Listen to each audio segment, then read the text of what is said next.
J'avais lu que à la suite de la pandémie, il y avait estimé que 44% des gens considéraient que leur santé mentale s'était aggravée. C'est quand même pas rien. On est proche rendu là de la moitié de la population du Canada. C'est énorme.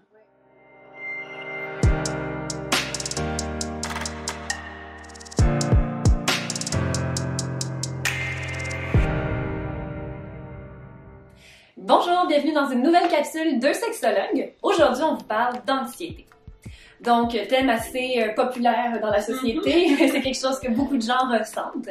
Donc, tout d'abord, on veut distinguer l'anxiété du stress. Donc, l'anxiété, c'est un état un peu plus diffus, un peu plus flou, qui se compose de beaucoup de choses, donc de beaucoup d'émotions généralement. Et c'est quelque chose qui se passe dans le futur. Donc, l'anxiété, ça va être: imagine que je perds mon emploi. Peut-être que si telle chose arrive, il va m'arriver un malheur. Donc, il y a vraiment une projection future. Versus le stress, chose que l'on vit tous de façon plus ou moins régulière. Et qui peut être positif. Exactement, qui peut être positif parce qu'il nous mobilise le stress. Donc, c'est quelque chose qui est devant nous, dans l'ici maintenant ou dans le futur proche. Par exemple, je vais être stressée de parler devant un groupe. Ou je vais être stressée de ne pas arriver à remettre un livrable à temps. Donc, c'est des choses plus court terme. Donc, aujourd'hui, on va aborder un petit peu plus le sujet de l'anxiété. Tout à fait. Alors, l'anxiété, en fait, va beaucoup se vivre dans le corps. C'est un mélange d'émotions qui n'a pas nécessairement été bien géré, identifié, digéré. Donc, le corps, à un certain moment, va nous dire, va nous manifester qu'il se passe des choses et qu'on devrait peut-être porter attention. Donc, c'est vraiment comme un symptôme, un état dans lequel on va se retrouver pour nous signaler qu'il y a quelque chose qu'on doit regarder un petit peu plus profondément. Donc, la première étape quand on vit ça, quand je disais qu'on le vit dans le corps, c'est que physiquement, c'est pas nécessairement agréable. Donc, beaucoup d'inconfort. Les gens vont souvent dire: ah, je me sens pas bien, je me sens mal. Donc, c'est comme tout ça est mélangé. Alors, la première étape serait vraiment de venir observer qu'est-ce qui se passe à l'intérieur de nous. Donc, c'est quoi les sensations que je ressens? Est-ce que je me sens une boule à l'estomac? Est-ce que j'ai des papillons? Est-ce que j'ai des fourmillements partout dans mon corps? Est-ce que j'ai le cœur qui débat? Ma respiration, elle est comment? Est-ce qu'elle est courte, rapide? Est-ce que je ressens une pression au niveau de la poitrine? Donc, vraiment, allez voir, vous, comment est-ce que vous vous sentez quand il y a de l'anxiété? C'est quoi vos manifestations physiologiques de l'anxiété? De cette façon-là, ça nous permet d'avoir des premiers signaux plus rapidement pour dire: oh, je pense qu'il y a quelque chose que je suis pas en train de gérer parce que là, je commence à ressentir ces sensations. Donc, de venir les observer et d'utiliser aussi la respiration pour venir calmer. Donc, on en a déjà discuté dans d'autres capsules, l'importance de la respiration. Donc, de venir prendre, calmer, ralentir et approfondir la respiration va venir abaisser un petit peu l'intensité de ce que vous ressentez au niveau corporel. Tout à fait. Donc, pour faire suite à ce que tu dis, un des éléments qu'on peut présenter aujourd'hui, c'est le body scan. Donc, ça peut prendre de 2 minutes à 30 minutes environ. C'est vraiment le temps que vous avez à y accorder. C'est sûr que de prendre, quand on sent un état, comme tu le dis, un peu plus anxieux, on aimerait prendre un peu plus de temps pour s'assurer d'identifier les choses et puis de décontracter les tensions physiologiques. Donc, body scan, je vous explique ça très rapidement.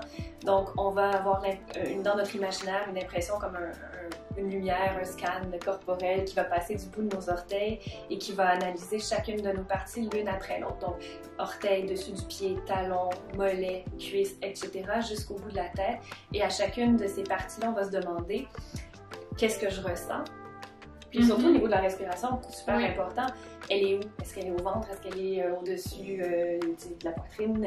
Donc, ça va nous donner des indicateurs et à chacune, on va essayer de voir: est-ce que je peux relâcher davantage? Est-ce que je peux relâcher davantage? Donc, on va essayer de s'amollir un peu, tout en identifiant les émotions. Est-ce que j'ai de la colère? Est-ce que j'ai de la tristesse? Est-ce que j'ai de la rage? Est-ce que j'ai toutes sortes d'émotions?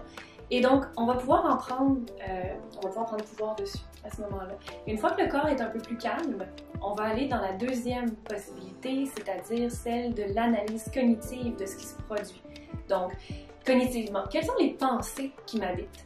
Est-ce que ce sont des pensées, en fait, qui seraient utiles ou c'est des pensées qu'on peut appeler parasites ou intrusives? Donc, une pensée utile, pour donner un petit truc, c'est une pensée qui est axée sur le moment présent, sur des faits, sur des choses qui sont vraiment dans les 5 sens. Alors qu'une pensée parasite, c'est une pensée justement, qui est dans « et si », imagine que, qu'est-ce qui va arriver quand? Donc, c'est encore des pensées qui sont finalement parasites puisqu'elles n'ont pas de rapport avec ce qui se passe maintenant, mais qui sont aussi très loin devant nous et qui pourraient finalement jamais arriver. Donc, on se crée un état d'anxiété sur quelque chose sur lequel on n'a pas le pouvoir. C'est des choses qui sont irrationnelles la plupart du temps aussi. Et ça devient envahissant et donc c'est pour ça qu'on se retrouve aussi dans cet état d'anxiété. Donc une fois qu'on a pu identifier est-ce que c'est des pensées utiles ou parasites, généralement quand on est dans l'anxiété c'est des pensées parasites, c'est de voir aussi maintenant c'est quoi les émotions qui sont présentes, qu'est-ce que ça me fait vivre, dans quel état émotionnel je me trouve face à ces pensées. La réponse ne peut pas être l'anxiété, parce que ce qu'on dit, c'est que l'anxiété, c'est le résultat, l'état dans lequel je me trouve, mais c'est vraiment d'aller voir qu'est-ce qui se passe en dessous, c'est quoi les émotions que je ne suis pas en train de gérer, auxquelles je n'accorde pas suffisamment d'attention et qui se retrouvent dans le fond pêle-mêle dans l'anxiété. Donc, ces pensées-là m'amènent à quoi au niveau émotionnel? Qu'est-ce que je vis face à ça? Et là, déjà, en commençant à identifier les émotions, je vais pouvoir vous allez sentir un certain apaisement. Ah, ok, oui, c'est de la peur pour telle chose. Ok, parfait, j'ai de la peur.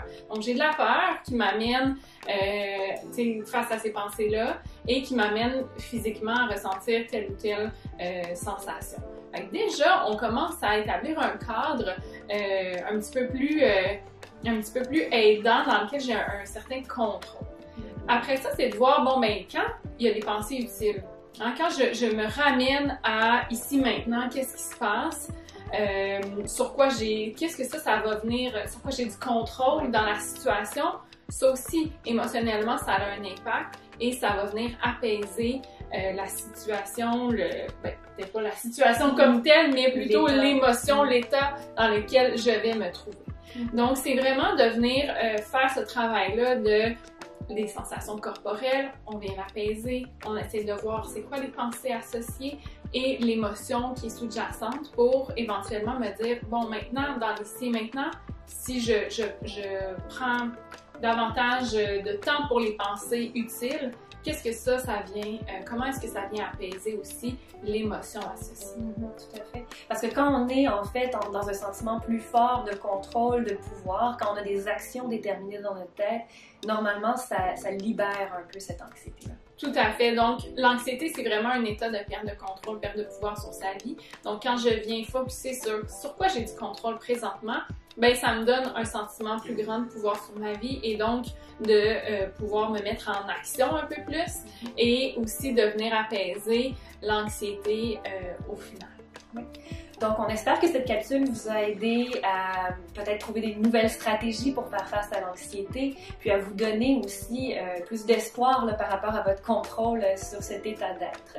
Donc, si vous avez des idées pour des suggestions de capsules ou si vous avez bien aimé notre capsule, n'hésitez pas à faire un pouce en l'air ou à nous écrire à deuxsexologues@gmail.com.